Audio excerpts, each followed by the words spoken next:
ചന്ദ്രന് ദക്ഷൻ സൗന്ദര്യവതികളായ 27 കന്യകമാരെ വേളി കഴിച്ചു കൊടുത്തു. അതിനുശേഷം ചന്ദ്രൻ 10,000 കൽപ്പം മുഴുവൻ വിഷ്ണു ധ്യാനത്തിൽ മുഴുകി തപസ്സു ചെയ്തു. തപസ്സുകൊണ്ട് പ്രീതനായ വിഷ്ണു ചന്ദ്രനോട് വരം ചോദിച്ചുകൊള്ളുവാൻ അരുളി ചെയ്തു.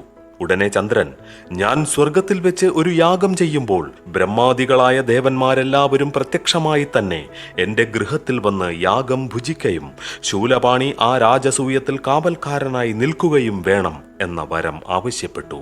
അതനുസരിച്ച് വിഷ്ണുവിന്റെ അനുഗ്രഹത്തോടുകൂടി ചന്ദ്രൻ രാജസൂയം തുടങ്ങി. അത്രി, ഭൃഗു, ബ്രഹ്മാവ്, വിഷ്ണു, ദേവകൾ, വസുക്കൾ, മരുത്തുക്കൾ, വിശ്വദേവന്മാർ എന്നിവരെല്ലാം രാജസൂയത്തിൽ പങ്കെടുത്തു. ഋത്വിക്കുകൾക്ക് ദക്ഷിണയായി 3 ലോകവും കൊടുത്ത് ചന്ദ്രൻ യാഗം അവസാനിപ്പിച്ചു.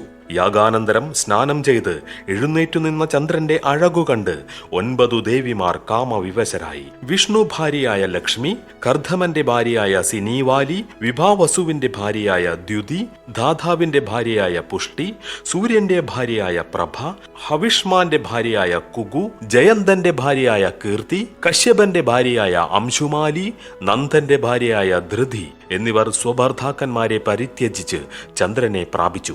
ചന്ദ്രൻ അവരെ സ്വഭാര്യമാരെ എന്ന പോലെ രമിപ്പിച്ചു. കണ്ടവർ എല്ലാവരും ചന്ദ്രനെ ശപിക്കാൻ ശക്തിയില്ലാതെ പകച്ചു നിന്നു.